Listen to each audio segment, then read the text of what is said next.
Now, getting back to the All-Star games and what happened in this year's All-Star game, one of the things is people debate as to how an All-Star is named and what stats should be considered. Now, we'll talk about what's in reality and what's in fantasy. And in fantasy, supposedly from the time the All-Star game finishes, the second half of the year to the first half of the following year, my understanding, you're supposed to consider the cumulative stats. What I think happens in reality is the year of, from opening day until the All-Star game, those are the people that are making it. What are your thoughts? That's how I figured it is as well. And plus, you have balloting that's voted on by the fans. So the more fans that vote, the better opportunity that a big market team where a guy's doing well is going to make the All-Star team. There have been plenty of guys who have had All-Star first halves that haven't made an All-Star team just because of the name recognition.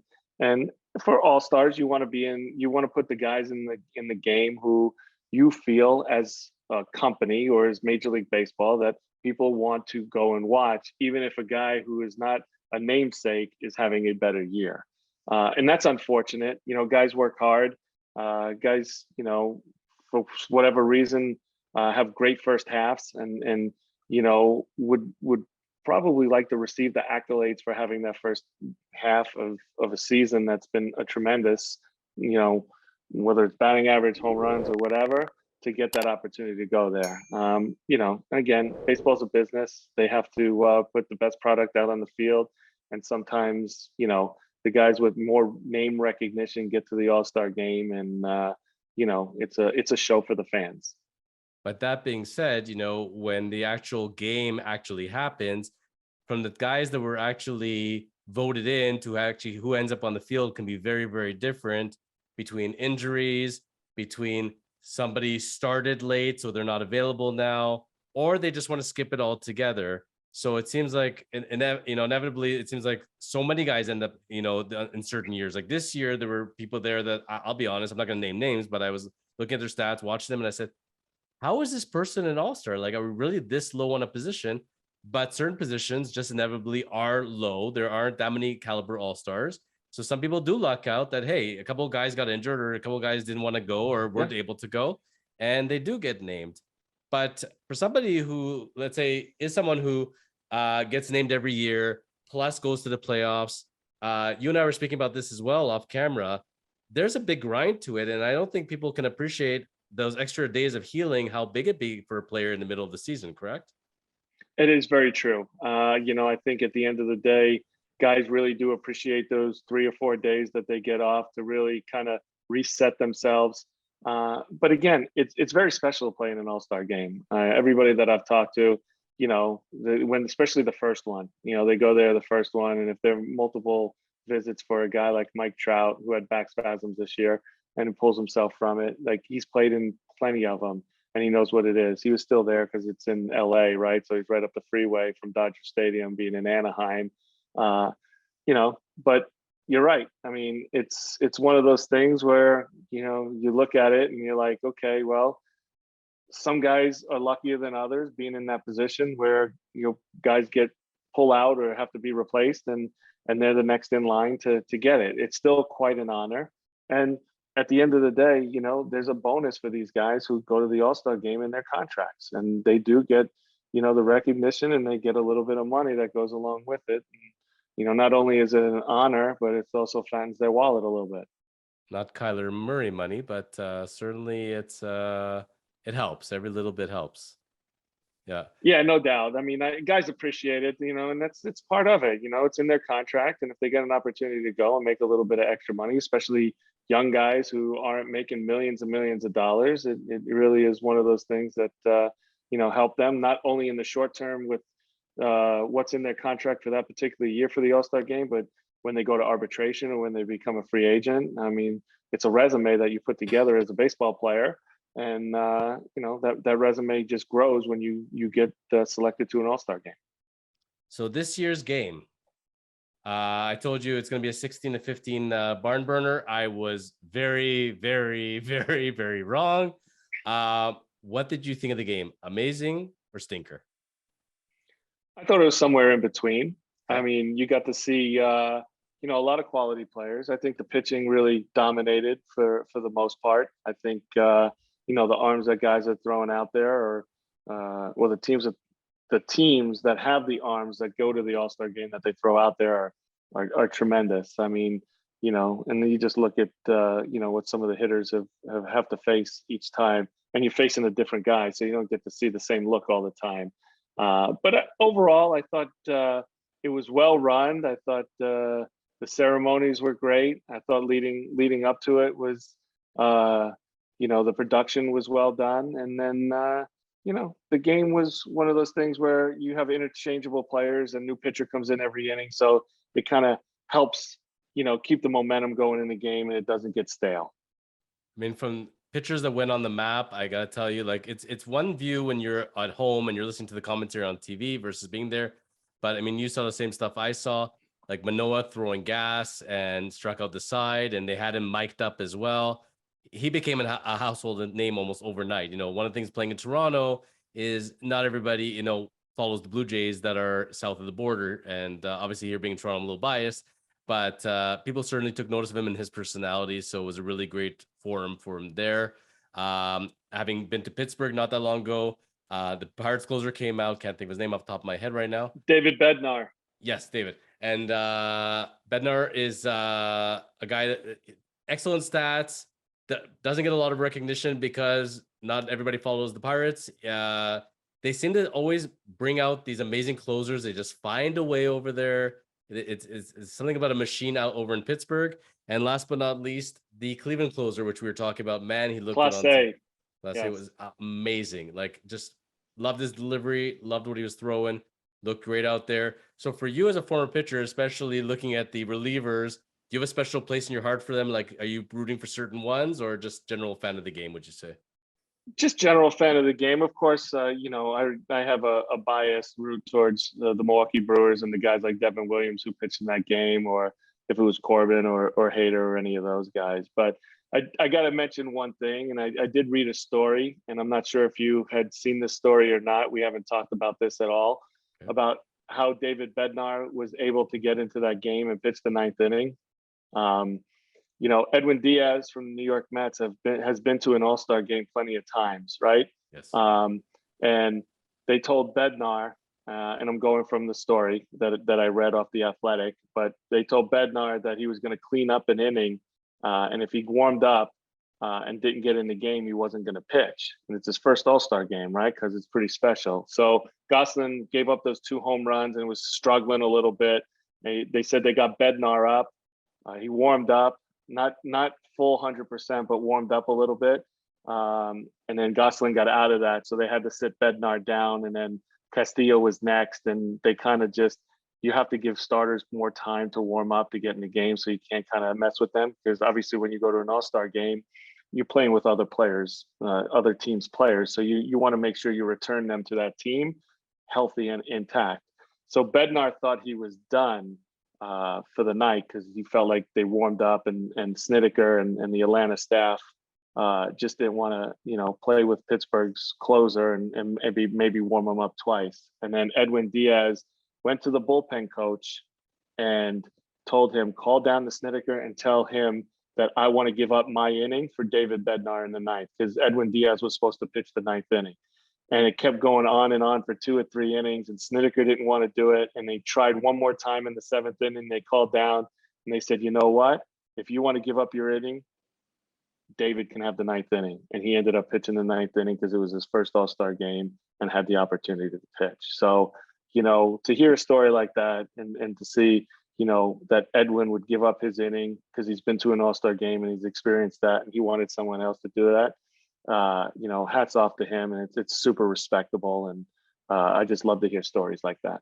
That's the kind of fraternity, that the major league clubs and the teams and the players, and that's where, even when you are playing against one another and you want to win, you can see when somebody gets a hit and is at first base, and talking to the first baseman, talking to the coach, guys get to know each other. It becomes that close fraternity. Love that. Yeah, it was great. It was great to hear. Now, I did do a little bit of research and talking about the fraternity and how small of a world it is. When we're finishing up on All-Star games, and again, it was a tight game. and well pitched one in 2022. I thought it was a great game. As far as I love pitching, and would be nice to see a no hitter or something, but that's not going to happen in an All-Star game. It's going to be very rare. But nice game, a couple of big bombs, like you said. You did coach in a couple of All-Star games in the minors. Yeah, that's correct. First one being in 2015, the Midwest League. And it was, yeah. Yeah. And well, no, I was just gonna say that was the first one that I ended up doing. We got selected to go to Peoria, Illinois, and do that. And it was my first one ever coaching, so it was a lot of fun. You're handling A-ball guys, but you try to get them all in the game. You always have to save guys for extra innings. But as a coach, that was my job, and I was able to get everybody in the game. And for an A-ball guy to pitch in an All-Star game, you never know how far they're going to go, right? Or what they're going to do in their career. So, it was something where the coaching staff and I put together a plan and executed it really well. And you were the pitching coach for that team, correct? Yes. Okay. And this was the Eastern Division Lake County Captains. Well, that was the team that I was coaching Yes. On the east side for the All-Star game, the Lake County Captains. That's correct. Now, do you recall any of the players on that team? There were, obviously the players that we had, off the top of my head, I'm trying to think. The closer back in the day for Detroit who threw like 100, he was in that game. I can't recall his name, but I'm sure there was plenty. Well, I'll throw you out some names. Sean Larkin was the manager. Yeah. Ex-MLB player. We had your boy from Milwaukee and from Toronto, first base, Rowdy Tellez was on the team. Rowdy Tellez, but he was from Toronto's minor league system at the time. Yeah. Gleyber Torres was on the team. Gleyber, yeah. Anthony Alford was there in the outfield. Yep. And a couple of big league pitchers. You had Brian Hunter and Justice Sheffield. Justice Sheffield, yeah, he was on our team and did a nice job. Now he's with Seattle, so he's bounced around a little bit. Did you go up to Rowdy at any point and say, listen, just so you know, I can look in a crystal ball, and one day I will be the pitching bullpen coach, for the Brewers.